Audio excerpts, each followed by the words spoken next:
Il fut un temps où le nom de Imra résonnait comme une évidence.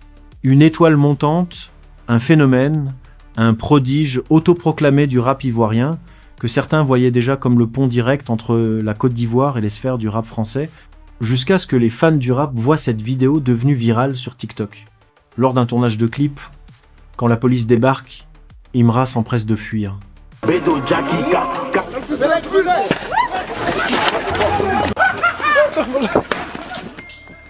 Aujourd'hui, une ambiance étrange flotte sur les réseaux. Imra n'est pas celui qu'on croyait connaître. Le vent a tourné, subtilement, lentement, mais sûrement. À présent, une autre voix domine. Un autre nom s'impose dans toutes les discussions. Didi B. Celui que certains avaient enterré après la séparation de Kif No Beat, celui que d'autres disaient trop calme, trop commercial. Aujourd'hui, c'est lui que tout le monde félicite. C'est lui qu'on cite, qu'on partage, qu'on écoute. Même chez les fans d'Imra, que s'est-il passé? Pourquoi ce revirement si brutal? Pourquoi Imra, autrefois au centre de toutes les conversations, semble peu à peu disparaître de la hype? Et surtout, pourquoi les fans, les influenceurs et même certains artistes semblent aujourd'hui délaisser Imra pour allier le camp de Didi B? Est-ce juste une tendance passagère? Ou le symptôme d'un règne qui s'effrite? Le point de bascule, tout le monde s'en souvient. Un morceau, 2 lettres, Dédé. À la base, Booba voulait offrir un son hommage au jeune footballeur français Désiré Doué. Une stratégie bien connue, miser sur la jeunesse dorée pour percer dans les playlists de la Gen Z. Mais ce que Booba n'avait pas prévu, c'est que le morceau allait faire un flop monumental. Et pire, le joueur en question n'a même jamais partagé la chanson. Ni story, ni commentaire, ni TikTok, silence radio. Une humiliation publique pour le Duc, qui, frustré, s'est mis à supplier en story Insta que Doué publie une vidéo, en vain, et c'est dans ce moment de faiblesse que Didi B a frappé. Un simple tweet, un post, bref, acide, une punchline, c'est comme ça qu'on fait un vrai Dédé. Suivi d'un extrait de son nouveau titre, avec une vibe 100% ivoirienne, des S, eau à la sauce locale, et une ambiance authentique. Le tweet a explosé, les retweets pleuvaient, les mèmes circulaient, et surtout, le public riait avec Didi B et non plus avec Imra. Ce qui s'est passé ensuite, inédit, des pages de fans d'Imra ont commencé à féliciter Didi B. Des commentaires ont fleuri sur YouTube, Twitter, Facebook. Même moi je suis fan de Imra, mais là Didi a gagné. Faut reconnaître, il a lavé Booba. Didi B joue à domicile. La côte c'est son terrain. Des influenceurs rap, même ceux qui n'avaient jamais parlé de Didi B, ce qui était un simple clash est devenu une démonstration de force. Pendant qu'Imra préparait de lourds feats, avec Nino, Gazo, Aya, Didi B, lui balançait une simple vidéo TikTok et battait les scores. Et dans les esprits, quelque chose a commencé à se fissurer. Le sommet du buzz, la punchline envoyée comme un missile à Suspect 95 et Imra. Sur un morceau, Didi B balance. La canette est plus connue que ton dernier album. La canette est plus connue que ton dernier album. Boum! Un tacle à 2 niveaux, d'abord un coup direct à Suspect 95 dont l'album n'a pas eu l'impact attendu, mais aussi une flèche cachée pour Imra. Pourquoi? Parce que dans le même son, il envoie aussi une référence à Imra, connu pour ses postures guerrières, ses punchlines viriles, son personnage de rappeur imbattable, mais ici Didi B retourne l'image contre lui. Tu fais le dur, mais dans les faits, tu n'impressionnes plus personne. Et cette fois, ce sont pas que des fans qui ont validé. C'est toute la toile qui s'est mise à reprendre les punchlines, les publier, les chanter. Même ceux qui suivaient Imra se sont mis à admettre que Didi B venait de tuer le game. Ce qui frappe dans cette histoire, c'est pas juste le clash, ni même la punchline assassine. Ce qui frappe, c'est la rapidité avec laquelle les projecteurs se sont déplacés. En quelques semaines, tout le monde des fans aux médias semble s'être désintéressé d'Imra pour ne parler que de Didi B. Mais comment expliquer cette bascule aussi brutale que massive? Est-ce vraiment lié au clash? Ou bien quelque chose couvait déjà depuis longtemps? Didi B, dans cette histoire, a joué une carte que peu d'artistes savent manier. La narration. Le storytelling. Il n'a pas juste balancé un clash pour humilier Booba ou Imra. Il a raconté une histoire. La sienne.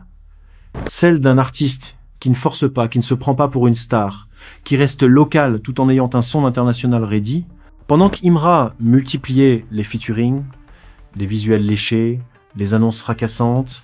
Didi B, lui, restait dans l'ombre. Il construisait en silence. Il laissait parler la musique. Il provoquait sans crier. Et aujourd'hui, les médias commencent à le raconter comme un héros discret. Celui qui n'a pas eu besoin de provocation continue pour s'imposer. Sur TikTok, les extraits de ses sons tournent en boucle. Même des gens qui ne le connaissaient pas repostent les punchlines, remixent les refrains et partagent des extraits en story.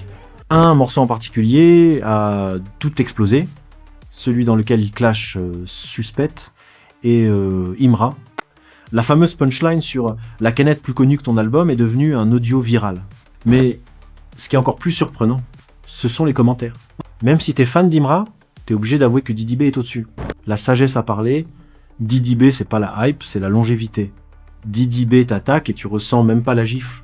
Il est trop propre. Et pendant ce temps, les extraits de Imra, eux, commencent à disparaître des tendances. Au milieu de cette montée, une rumeur éclate comme une bombe. Gims aurait contacté Didi B pour un feat. Certains affirment que Gims aurait commenté une vidéo TikTok du rappeur, d'autres parlent même d'un échange privé. Mieux encore. Plusieurs pages fans annoncent que Didi B serait bientôt en France pour enregistrer avec Gims, mais en creusant, aucune preuve solide. Pas de commentaire officiel, pas de story partagée par Gims, pas d'annonce publique. Fake news, probablement. Mais l'effet est là. Même si c'est faux, le fait que les gens veulent y croire montre bien une chose. Le public perçoit Didi B comme proche d'un gros feat international, ce qui prouve une montée de crédibilité folle. Et pendant ce temps, Imra reste silencieux. Ce qui rend cette période encore plus dure pour Imra, c'est son absence. Pas de réaction frontale, pas de clash retour, pas de nouveau morceau choc pour reprendre le pouvoir. Et dans un game où le public réclame du contenu, du sang, du clash, des stats, le silence est une défaite. Pire encore, son dernier single n'a pas atteint les scores habituels. Les commentaires sont truffés de références à Didi B. Et même les pages qui, avant, postaient 100% Imra, commencent à varier leur contenu. Certaines sont même passées à 100% Didi B. C'est comme si la scène elle-même se détournait de son roi. Tu veux vraiment savoir à quel moment un rappeur perd la guerre. Ce n'est pas quand les haters parlent, c'est quand ses propres fans commencent à douter. Et en ce moment, on voit ce glissement. Des anciens fans d'Imra écrivent sur X, Twitter. J'étais à fond sur Imra, mais là Didi B c'est autre chose. On dirait Imra fatigue. Didi B n'a pas pris le trône d'Imra par magie. Il n'a pas attendu que le public change d'avis comme on change de chanson sur Spotify. Il a construit. Lentement, stratégiquement, intelligemment, et pendant que les clashs faisaient du bruit en surface, lui il posait les briques, une à une. Aujourd'hui, on va décortiquer la stratégie de domination mise en place par Didi B et les erreurs qui ont isolé Imra dans un coin du game. Le vrai coup de maître de Didi B, c'est d'avoir réussi à s'ancrer profondément dans la culture ivoirienne tout en ayant une image internationale. Quand il drop un son, les références sont locales, les vibes sont africaines, mais la prod, le mix, le visuel, c'est niveau monde. C'est ça qui lui permet de parler à tout le monde. Les Ivoiriens se reconnaissent dans ses punchs, ses expressions, ses références. Les fans de rap en France captent l'énergie, le style, le flow et l'originalité. Et les gens curieux découvrent un univers sans barrière, sans surjeu, sans fake. Pendant ce temps, Imra semble coincé entre deux mondes, trop codifié pour être vu comme local, trop centré sur les clashs pour être perçu comme universel. Mais ce qui rend cette période encore plus étrange, c'est le silence absolu d'Imra. Tu te fais humilier sur un son? Aucun mot. Tu perds ton spot de favori? Aucun move. Tu vois les fans switcher en masse? Pas de son, pas de tweet, pas même une story subtile. Rien. On pourrait croire à un choix, un plan. Mais dans une époque où l'attention se monétise, ne pas parler revient à abandonner le terrain. Et Didi B, lui, il a très bien compris. Pendant qu'Imra stay, il drop des extraits, fait tourner des TikTok, partage les réactions, répond aux fans, donne de la matière. Résultat, le game continue de tourner sans Imra. C'est peut être l'un des moments les plus symboliques de cette séquence. Didi B balance cette punchline comme un missile nucléaire. La canette est plus connue que ton dernier album. Une ligne, un uppercut. Et Suspect devient la première victime collatérale. Cette ligne, c'est pas juste un clash. C'est un résumé de la vision business, de Didi B.